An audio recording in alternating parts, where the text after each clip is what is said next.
오늘은 마태복음 28장 1절부터 10절까지 말씀을 함께 읽습니다. 같이 읽습니다. 큰 소리로 시작. 안식일이 다 지나고 안식 후 첫날이 되려는 새벽에 막달라 마리아와 다른 마리아가 무덤을 보려고 갔더니 큰 지진이 나며 주의 천사가 하늘로부터 내려와 돌을 굴려내고 그 위에 앉았는데 그 형상이 번개 같고 그 옷은 눈같이 희건을 지키던 자들이 그를 무서워하여 떨며 죽은 사람과 같이 되었더라. 천사가 여자들에게 말하여 이르되 너희는 무서워하지 말라. 십자가에 못 박히신 예수를 너희가 찾는 줄을 내가 아노라. 그가 여기 계시지 않고 그가 말씀하시던 대로 살아나셨느니라. 와서 그가 누우셨던 곳을 보라.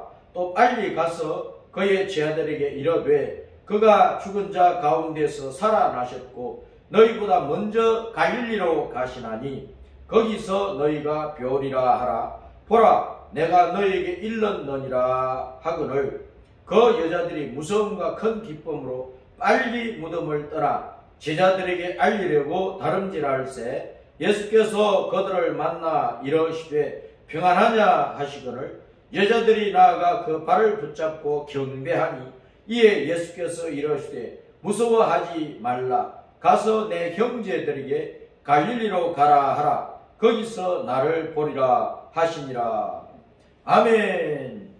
오늘은 4월 18일 주일 오전 예배에서 마태복음 28장 1절부터 10절까지의 말씀을 봤는데, 자, 따라서 합니다. 무덤에 아구돌을 굴려내고, 무덤에 아구돌을 굴려내고, 무덤에 아구돌을 굴려내어야 무덤이 활짝 열립니다. 여러분에게 오늘 예배를 드리면서 무덤에 아구돌이 다 굴려지고 무덤에서 부활하는 은혜의 역사가 있기를 바랍니다. 유대인들의 무덤은 석계 동굴이라면 동굴 무덤인데 무덤 아구에 큰 돌을 둥근 돌을 또 막아놨어요. 자, 이 아구돌을 굴려버리시기를 바랍니다. 안식 후 첫날에 예수님께서 부활하셔서 안식 후 첫날, 자, 예수님이 안식 후 첫날에 부활을 하셨는데 구약시대의 안식일은 토요일 한 주간의 끝날입니다. 토요일 한 주간의 끝날. 신약시대의 안식 후 첫날이 일요일인데 한 주간의 첫날이에요. 첫날. 그래서 끝날과 첫날은 서로 의미가 있겠죠. 끝날과 첫날은 의미가 있다. 무슨 뜻일까요? 자, 하루, 날, 한 주간, 또 한 달, 한 계절, 한 해에 끝날과 첫날은 의미가 있어요. 끝날은 우리에게 연결시켜서 생각을 하면 인생이 끝나는 날을 생각할 수 있습니다. 이 세상의 끝날을 생각할 수가 있어요. 해가 지는 것, 하루 해가 지는 것, 한 주간이 끝나는 것, 한 달이 끝나는 것, 한 계절이 끝나는 것, 한 해의 마지막 날. 이것은 어둠입니다. 어둠. 죽음을 나타낼 수가 있습니다. 자, 우리에게 끌어들여서 우리에게 연관시켜서 생각한다, 그런 말입니다. 첫날은 우리가 허물과죄로 죽은 인생들인데 우리가 어떤 계기를 통해서 누군가를 통해서 우리의 인생이 새롭게 시작한다는, 새롭게 출발한다는 거예요. 그리고 우리는 예수님 안에서 천국의 새로운 삶을 시작을 하게 되는 것입니다. 하루의 해가 뜨는 것, 한 주간이 시작되는 것, 한 달이 시작되는 것, 한 계절이 시작되는 것, 새로운 한 해가 시작되는 것, 그것은 빛이 시작되고 부활의 역사가 일어난 것을 나타내는 것입니다. 그래서 끝날과 첫날은 우리에게 연결시킬 때 이런 의미가 있다. 그래서 우리는 율법의 저주 아래 있지 말고 복음의 은총 안으로, 복음의 안식 안으로 빨리 돌아와야 되는 것입니다. 구약시대 한 주간의 끝날의 안식일은 이 세상에서는 영원한 안식이 없다는 것을 우리에게 깨닫게 하는 것입니다. 그리고 신약시대 한 주간의 첫날의 주일은 우리가 이 세상에서의 끝날을 인생을 보내고 천국에 돌아갔을 때 거기서 영원한 하나님의 안식에 동참하게 된다는 것을 증거해 주고 있습니다. 그래서 율법 아래에서는 정죄받고 심판을 받고 형벌받고 저주받고 사망에 이르고 지옥 저주에 들어가는 것밖에 없어요. 안식이 없어요. 영원한 안식이 없다 그 말입니다. 저 영원한 안식이 없어요. 자, 그러나 이제 복음 안에 들어오면 예수님의 십자가 대속의 은혜를 받게 되죠. 우리가 하나님 앞에 죄인 것을 회개하고 예수님 구주로 믿을 때 우리는 구원을 얻어요. 그리고 우리는 하나님의 자녀로 거듭나요. 부활해요. 우리가 이제 이 세상에 살다가 죽어서 무덤 속에 몸은 들어가고 우리 영은 낙원에 올라갔다가 예수님께서 강림하실 때, 다시 오실 때 우리는 영원히 사는 몸으로 다시 부활을 해요. 그래서 천국에 돌아가 영생, 복락, 영원한 하나님의 안식에 동참해서 그 영원한 안식을 신나게 누리게 될 것입니다. 할렐루야. 자, 그래서 우리는 하나님의 영원한 안식을 소망하며 십자가 믿음의 길을 걸어가는데 안식일 나를 지켜서 안식을 얻는 게 아니다 하는 것을 우리는 알아야 됩니다.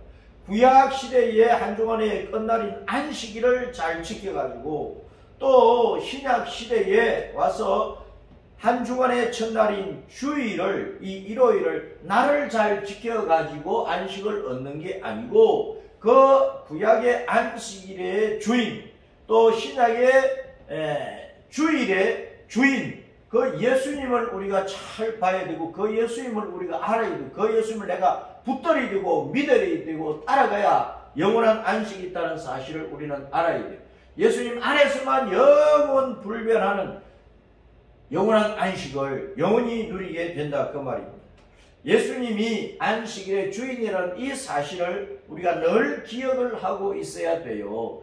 십자가 대속으로 율법의 심판을 벗어나게 하시고 영생의 부활로 지옥 사망을 정복하신 예수님 안에서만 태초에 허락하신 하나님의 영원한 안식에 들어가서 하나님이 안식하는 것처럼 안식하시는 것처럼 우리도 안식할 수 있다 그 말입니다. 율법의 저주 아래 있지 말고 예수님을 믿어야만 이 영원한 안식에 들어가는 것입니다. 아무리 토요일 안식의 육신의 일을 쉬고 가만히 앉아 놀아도 또 일요일날 육신의 일을 쉬고 가만히 앉아 놀아도 영원한 안식에 들어가느냐 아니란 말입니다. 토요일 안식일 그것은 바로 예수님 안에 안식이 있다, 영원한 안식이 있다는 증거하는 것입니다. 주일에 우리가 안식하는 것, 그것은 예수님 안에서만 영원한 안식을 얻을 수 있다는 것을 우리에게 깨우쳐 주는 것입니다. 그래서 안식일이라고 하는 것은 하나님의 안식인데 그 안식에 누가 동참하느냐, 누가 들어갈 수 있느냐, 그것을 우리가 잘 알아야 돼요. 창세기 2장 1절에 천지와 만물이 다 이루어졌어요. 자, 2장 2절에 보면 하나님이 그가 하시던 일을 일곱째 날에 마치시니 그가 하시던 모든 일을 거치고 일곱째 날에 안식하시니라. 구약시대 한 주간의 마지막 날인 일곱째 날에 하나님이 안식하셨어요. 자, 그런데 2장 3절에 보면 하나님이 그 일곱째 날을 복되게 하사 거룩하게 하셨습니다. 이는 하나님이 그 창조하시며 만드시던 모든 일을 마치시고 그 날에 안식하셨음이니라. 그래서 하나님은 구약시대 일곱째 날 안식일을 거룩하게 하시고 하나님 자신이 안식하신 것을 기념하는 하나님의 안식의 날인데, 자, 그 하나님의 안식의 날에 우리도 동참해서 하나님의 안식을 영원히 차지하고 누리라고 하는 것입니다. 자, 그러므로 나를 지켜서 안식을 얻는 게 아니고 그 날이 우리에게 주는 의미를 잘 알고 그 하나님의 안식, 영원한 천국의 안식은 예수님 안에 있다 하는 것을 우리가 빨리 깨닫고 예수님 안으로 들어와야 토요일 안식일 그 자체를 지키는 거기서 안식을 얻는 게 아니고 안식일의 주인이 바로 예수님이시기 때문에 그 예수님에게 들어와야, 예수님 품에 안겨야, 그 예수님을 믿고 붙들어야 영원한 안식이 있다는 사실을 우리가 알아야 된다 그 말입니다. 예수님 자신이 내가 안식일의 주인이다 라고 말씀을 하십니다. 우리 한평생의 인생이 다 끝나면 예수님 안에서 하나님의 영원한 안식에 들어간다 그 말입니다. 마가복음 2장 27절에서 안식일이 사람을 위하여 있는 것이요 사람이 안식일을 위하여 있는 것이 아니니 이러므로 인자는 안식일에도 주인이니라 라고 마가복음 2장 28절에서 주님이 말씀을 하고 계세요.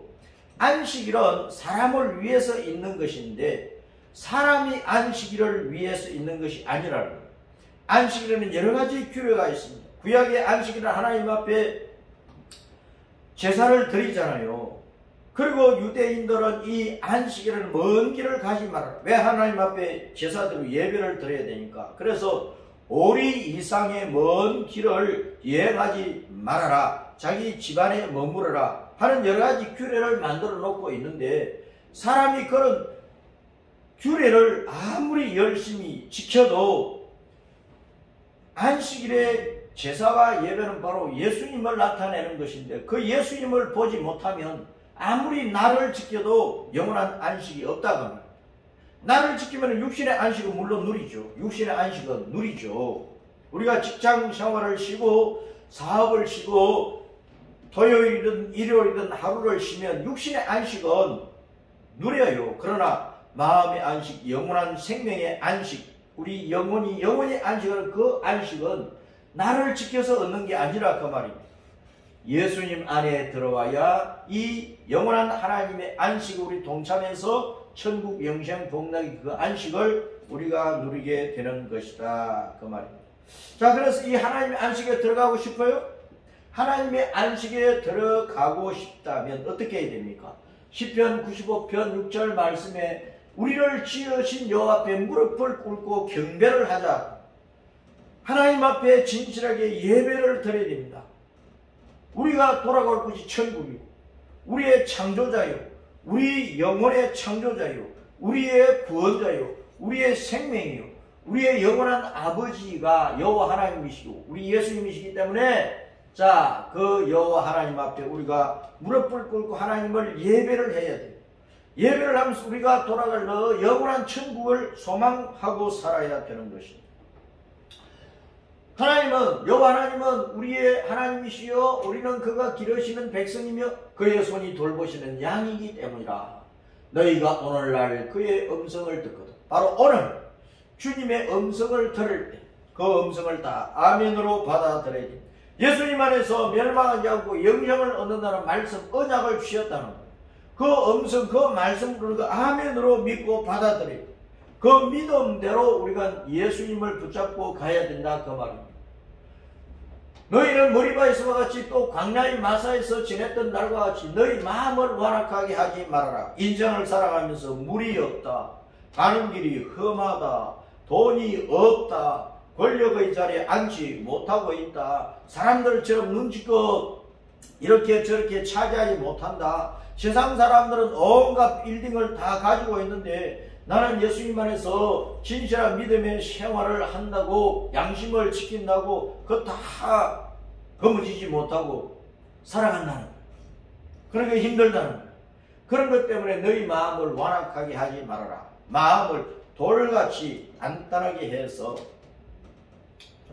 견고한 돌같은 마음이 되어가지고 하나님의 말씀이 들어왔는데 그 말씀의 영적인 의미를 깨닫지 못하고 하나님의 말씀을 거두차버리고 거부해버리고 하나님의 말씀은 오직 예수님을 붙잡게 하는데 예수님을 붙잡지 못하고 교회 왔는데 돈이 안 모여, 교회 왔는데 인생의 문제가 풀리지 않아. 그래서 교회도 별 볼일 없네, 절로 가자, 어디로 가자. 가버리면 안 된다. 그러면 너희 마음을 완악하게 하지 말지어다.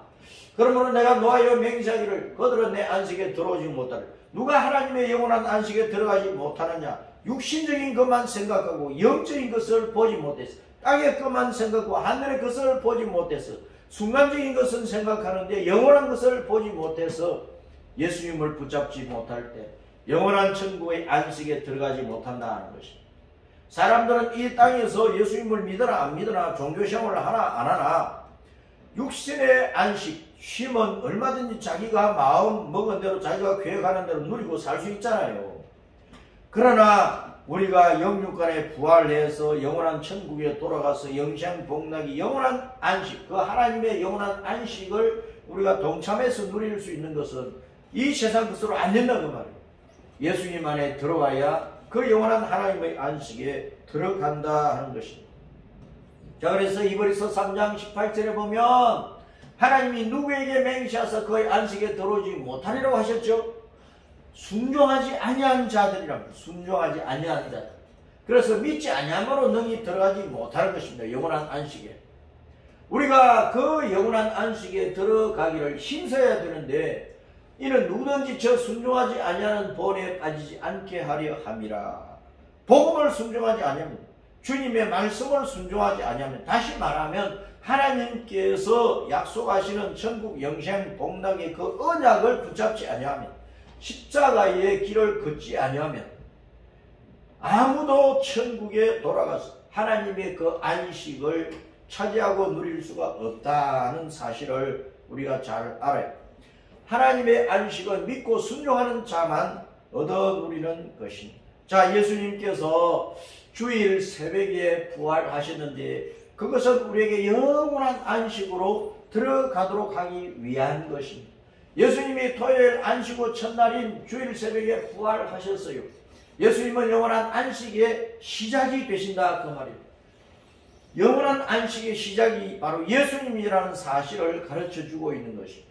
그래서 누구든지 예수님을 구주로 믿는 믿음 안에서만 죄사함이 있고 구원이 있고 부활이 있고 영생이 있고 천국에 돌아가는데 그 천국에 돌아가야 영원한 하나님의 안식을 우리가 누릴 것 아닙니까? 그래서 주님께서 토요일 안식 후 첫날인 주일날에 부활하셨다. 그 새벽에 부활하셨다고 하는 것은 예수님께서 영원한 안식의 시작이 되신다. 우리가 예수님 품 안에 안겨야 그 하나님의 영원한 안식에 들어갈 수 있다고 하는 것을 가르쳐 주는 것입니다. 자, 예수님께서 새벽에 부활하시니 그 새벽은 예수님 자신이 광명한 새벽별인 것을 다시 한번 우리에게 깨닫게 하는 것입니다.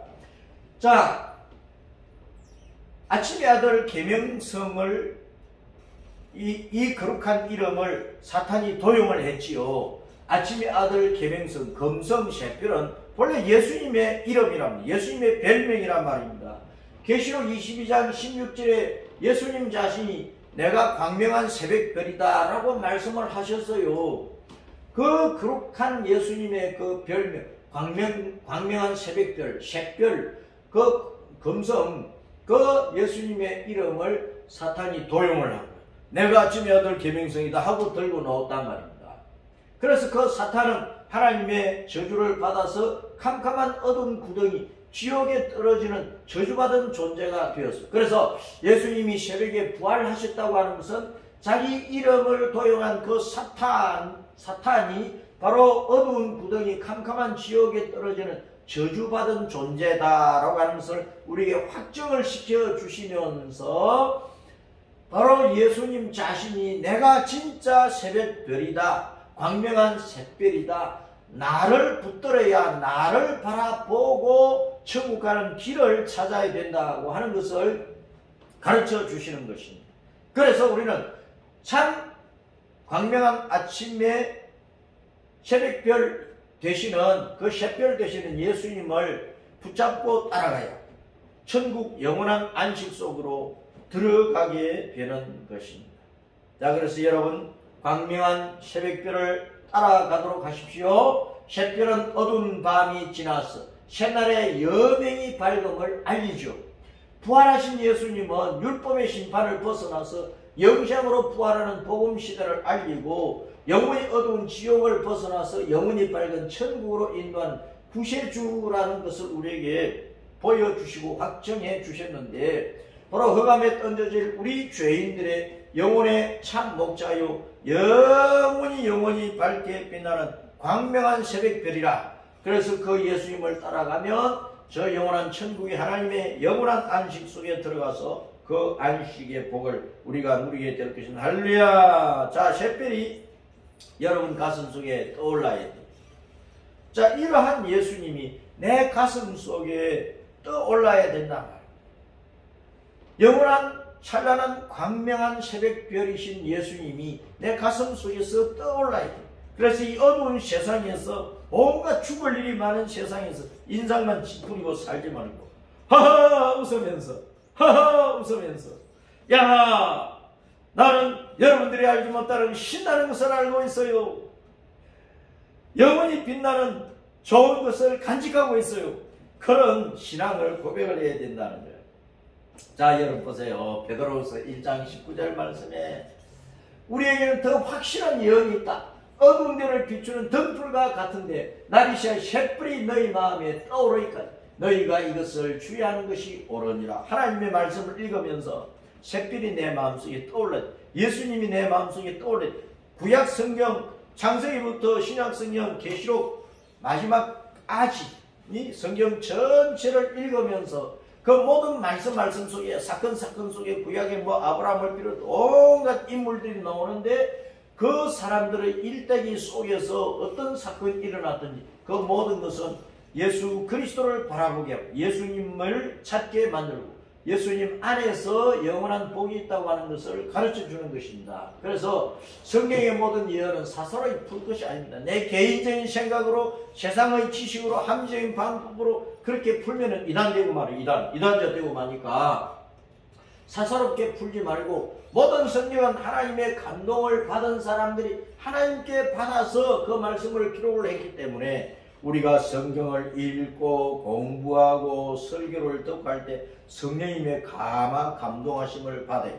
성령님께서 내게 깨닫게 하시고 믿음을 부어주시고 새롭게 알게 하시고 붙잡고 가게 하시는 그 성령님의 감동을 받아요. 그럴 때 우리가 창세기 말씀을 읽던 출애굽기 말씀을 읽던 말라기 말씀을 읽든지 마태복음을 읽든지 뭐 서신서 사도행전 말씀을 읽든지 어떤 말씀을 읽을지라도 그 말씀 속에서 우리는 예수님을 발견할 수 있다. 예수님을 발견할 수 있다. 성경을 읽을 때 이게 예수님에게 대한 말씀이다. 예수님을 이렇게 설명하는 말씀입니다. 예수님을 이렇게 보여주시는 말씀입니다. 예수님이 샛별처럼 내 마음속에 떠올라야 된다. 그 말입니다. 그래서 모든 성경은 이 영원한 샛별 예수님을 찾게 하는 거예요. 요한복음 5장 39절 시작. 너희가 성경에서 영생을 얻는 줄 생각하고 성령을 연구하거니와 이 성경이 곧 내게 대하여 예수님께 대하여 증언하는 것이니라. 그러나 너희가 영생을 얻기 위하여 내게 오기를 예수님께 오기를 원하지 아니하는도다. 모든 성경은 예수님을 찾게 하는 거예요. 예수님을 붙잡게 하는 거예요. 예수님을 믿게 하는 거예요. 모든 성경은 영원한 샛별이신 예수님을 찾게 한다 그 말입니다. 예수님을 발견을 해야 돼요.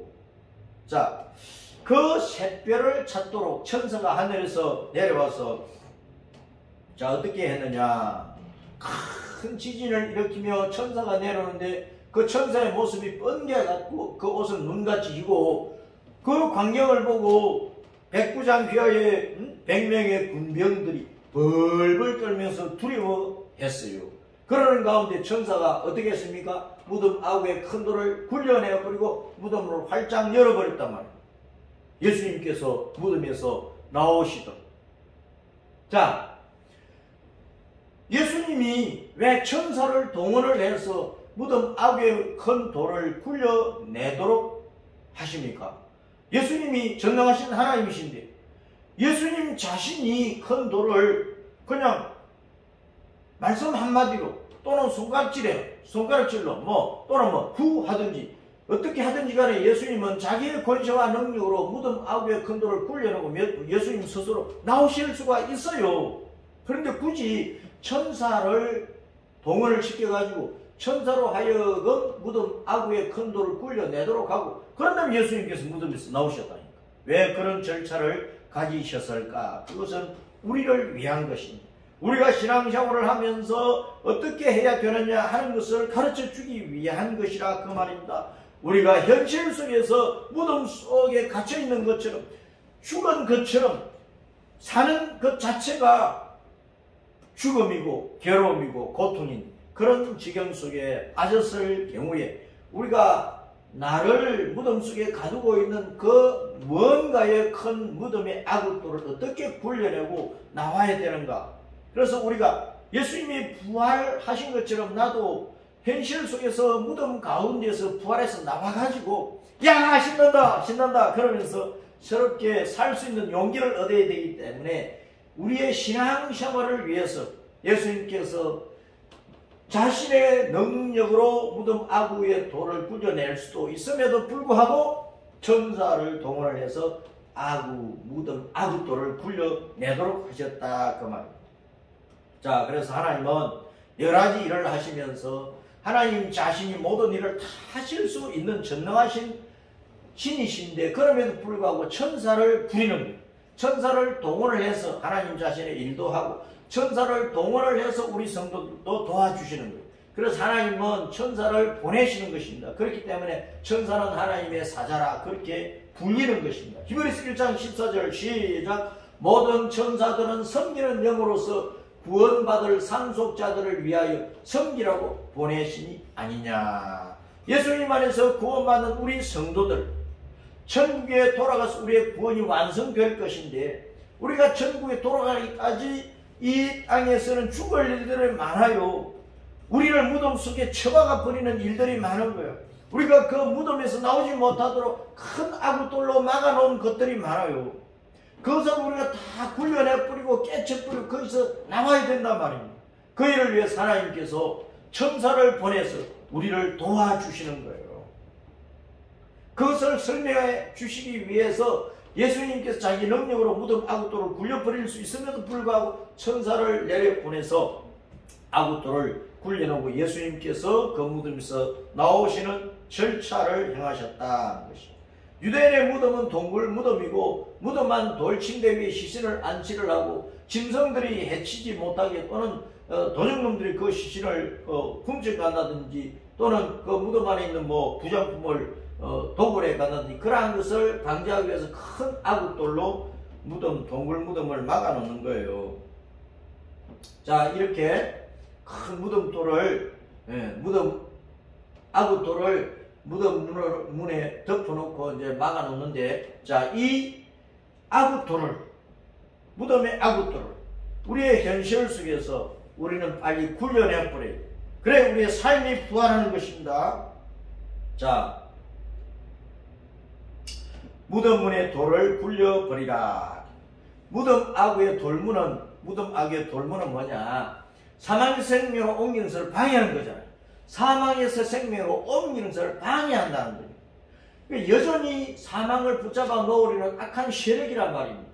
사람에게 있는 돌같이 굳은 죄악의 본성이고 악한 생각이고 악한 신념이고 악한 고집이고 악한 무지요 악한 사상과 철학과 종교들이란 말입니다. 사회에 굳은 제도, 관습들, 전통들, 문화들, 유행, 풍조, 육체의 쾌락 이 모든 것들이 우리를 죽음 속에 가두어 놓고 거기서 빠져나오지 못하게 가로막아버리는 아구돌과 같아요. 우리가 현실적으로 가난하면 사는 것이 너무나 힘들잖아요. 죽을 맛이잖아요. 그 가난의 아구돌을 굴려버려야 돼. 무시, 알지 못하는 것. 이 세상의 지식은 다 안다 할지라도 이 세상의 유명한 대학의 도서관의 모든 책들 수천만 권의 책을 달고 지식을 여기에 쌓아놓아도 예수님 한 분 모르면 십자가 대속과 부활의 진리 이것 하나 모르면 아무것도 모르는 사람과 같은 거예요. 왜? 영생이 없고 천국을 얻지 못한 하나님의 영원한 안식 속에 못 들어가니까. 그래서 무지, 영적인 진리를 깨닫게 하는 것을 방해하는 아구돌을 굴려내 버려야 돼요. 질병, 지금 코로나19 때문에 사람이 다 죽을 맛이에요. 소상공인들도 다 죽을 맛이에요. 명동거리 900m 안에 가게가 얼마나 문을 닫고 있느냐? 40개가 넘는데요. 1km 거리 안에. 코로나 오기 전에는 명동거리 북적북적했습니다. 모든 가게가 다 살아났어요. 신나게 돈을 벌었어요. 그런데 지금은 다 문 닫고 있다는 거예요. 그러니 전국적으로 볼 때, 세계적으로 볼 때 코로나19라고 하는 전염병 때문에 세상 사람들이 죽을 맛이라니까. 이걸 어떻게 극복을 해야 되느냐.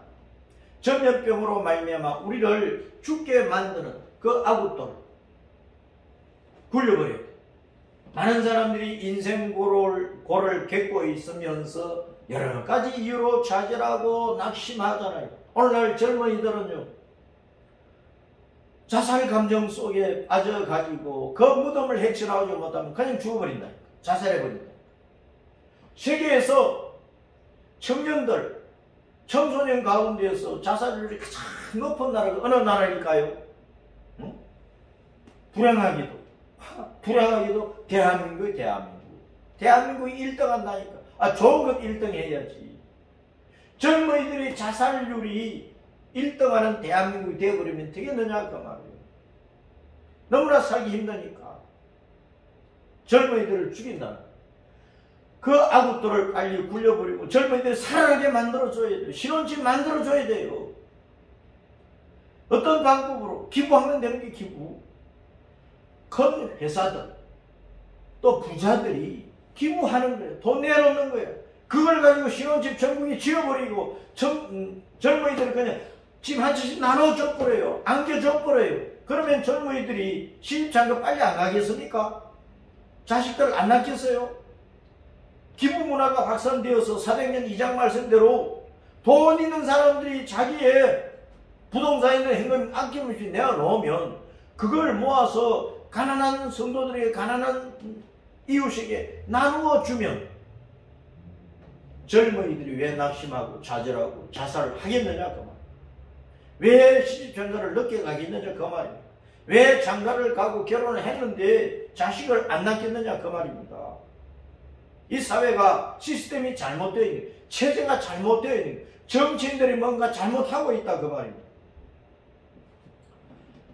신나게 살아나서, 전부 다 살아나서 뭐 죽을 맛이 아니고 야 신난다 할 정도로 대한민국이 그렇게 살아갈 수 있도록 무덤 문을 막고 있는 아구돌을 빨리 걷어치워야 되는 것입니다. 자, 그래서 요한복음 5장 25절 말씀에 진실로 너에게 말하는데 죽은 자들이 하나님의 아들의 음성을 들을 때가 오는데 곧 이때라 그때. 지금이래 지금. 듣는 자는 살아나리. 지금 주님의 말씀을 들어야 살아난다니까. 지금 주님의 말씀을 들어야 무덤 아구돌을 굴려버리고 부활하고 무덤에서 나와서 야 나는 이제 살아. 그동안 죽을 맛이 이제 살았다고 신나게 살 수 있다면 주님 말씀을 들어야, 복음을 들어야, 예수님 붙들어야 무덤 속에 있는 자가 다 그의 음성을 들을 때가 오나니 곧 이때라면 무덤 속에 있는 자가 현실의 무덤이 뭡니까 여러분? 여러분을 짓누르고 죽게 만드는 그 현실 속에 있는 지금 여러분들이 당한 무덤이 뭐냐는 거예요. 거기서 빨리 빠져나와야 돼요. 하나님의 말씀을 붙들어라 그 말은 읽으라 그 말은 성경 좀 읽어요. 이 말씀에 아멘 하세요. 이 말씀을 이해하고 가슴에 받아들이세요. 이 말씀 붙들고 예수님 앞에 기도하세요. 하나님 앞에 기도해야 됩니다. 그럴 때 주님께서 천사를 동원해서 내게 있는 아구돌을 굴려버리고 내가 거기서 빠져나오게 살아나게 하신다 그 말입니다. 선한 일을 행한 자는 생명의 부활로, 악한 일을 행한 자는 심판의 부활로 나리.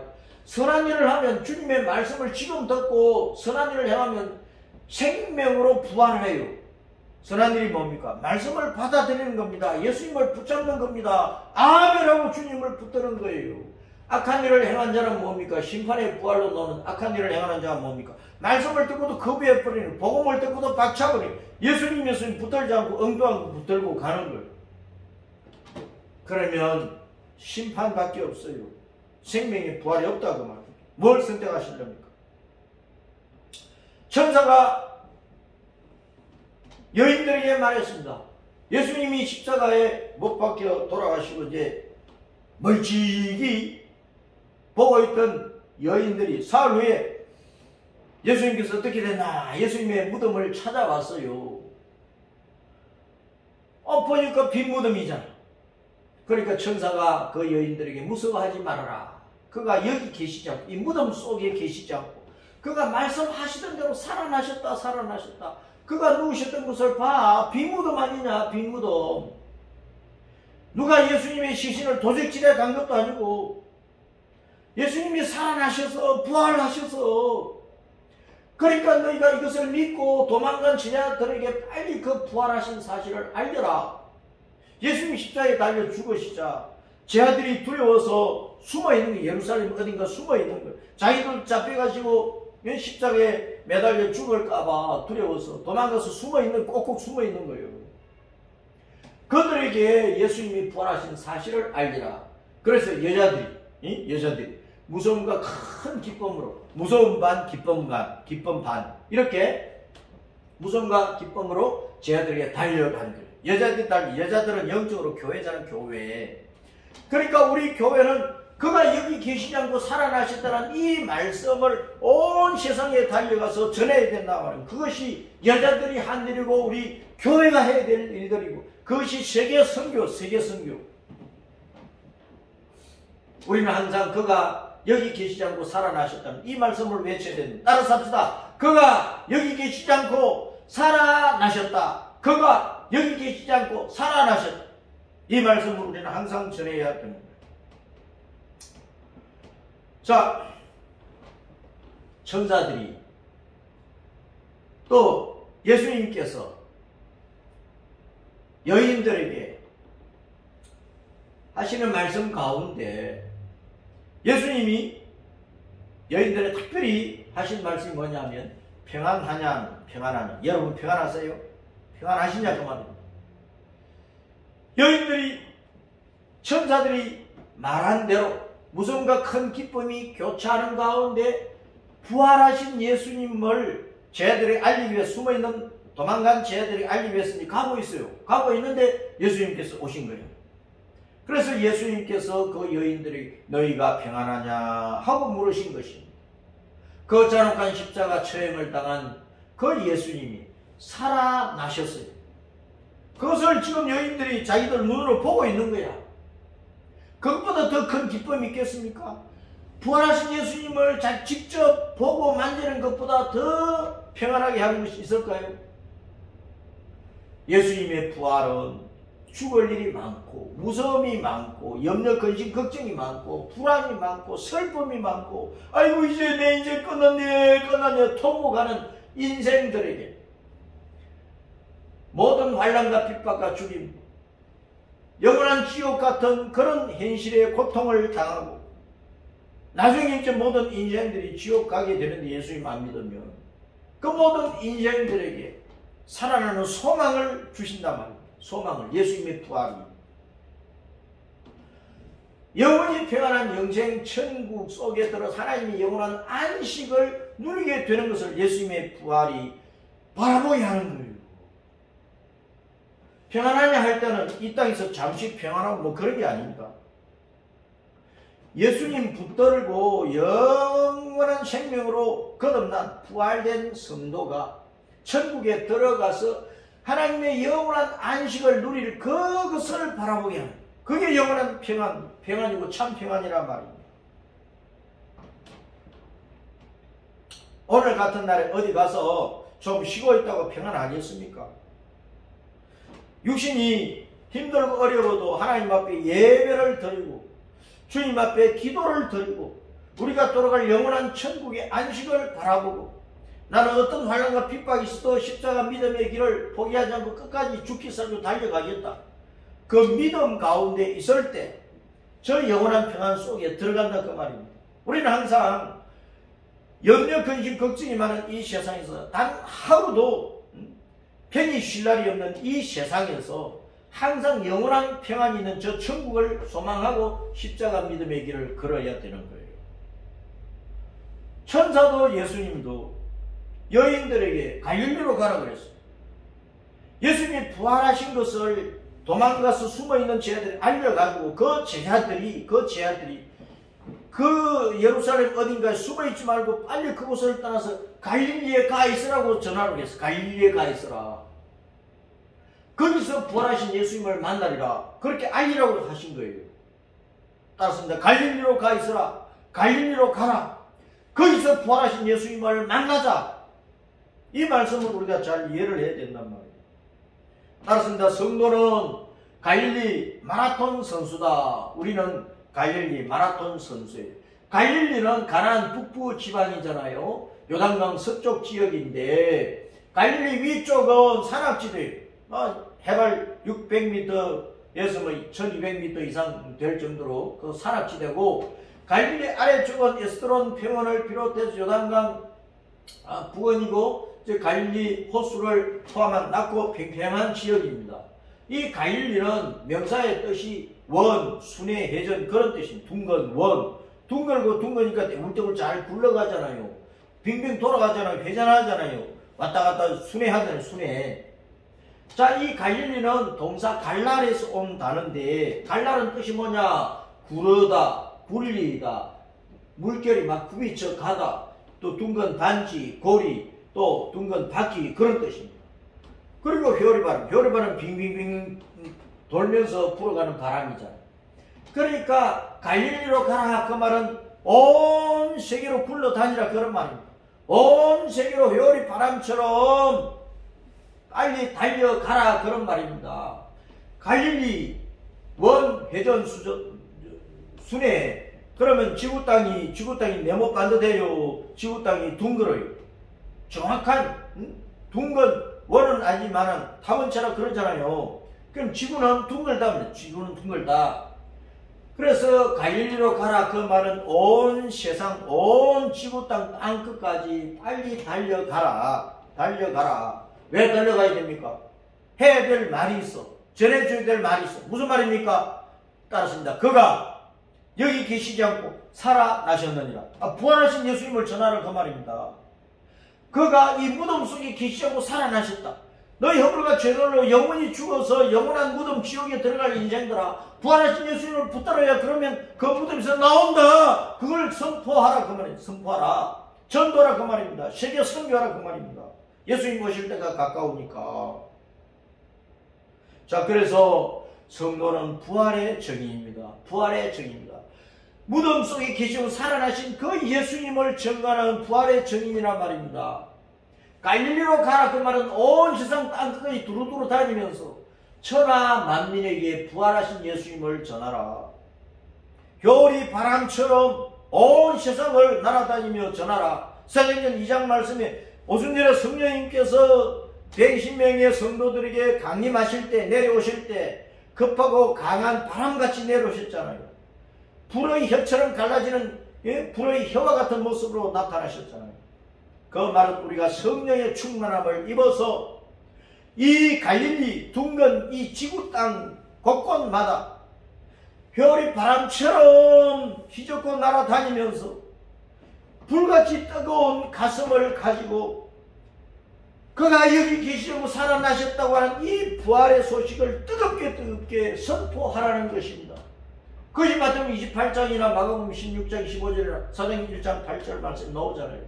사도행전 1장 8절 시작. 오직 성령이 너희에게 임하시면 너희가 권능을 받고 예루살렘과 온 유대와 사마리아와 땅끝까지 이르러 내 증인이 되리라. 아멘.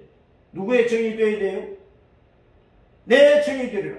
그가 여기 계시지 않고 살아나셨다. 예수님의 증인이란 말이에요. 부활하신 예수님을 땅끝까지 갈릴리 온 세상으로 다니면서 선포하라 그런 뜻이에요. 자, 그런데요, 갈릴리로 가라 그러면서 예수님께서 특별히 말씀하시기를 제자들에게 가라, 나의 제자들에게 가서 갈릴리로 가라고 알리라고 하지 않고 그 제자들을 내 형제들이라 그러시죠. 내 형제들이라. 10절 말씀이 내 형제들에게 갈릴리로 가라 하라. 거기서 나를 보리라. 왜 제자들을 형제라고 하시느냐 그 말입니다. 히브리서 2장 11절 말씀에 보면은 거룩하게 하시는 이 예수님과 거룩하게 함을 받은 우리 성도들이 다 한 분은 여호와 하나님 아버지에게서 났다는 거예요.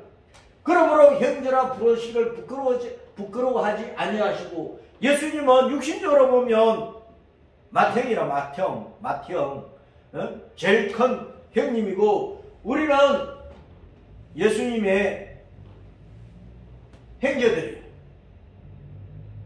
그래서 말씀이 육시 되신 예수님은 형이고 우리는 형제들인데, 형제들이 서로 연합하고 합심해서 해야 될 일들이 뭡니까? 아버지의 뜻을 따라서 해야 될 일이 뭡니까? 저 갈릴리 온 세상으로 다니면서 부활의 복음을 전해야 된단 말이에요.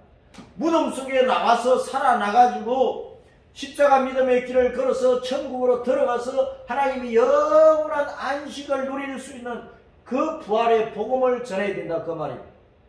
갈릴리로 가라.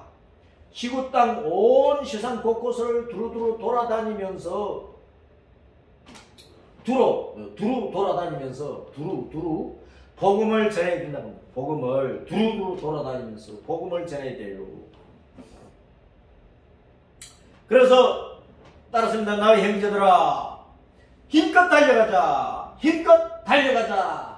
예수님께서 내 형제들에게 갈릴리로 가라 하라. 거기서 나를 보리라.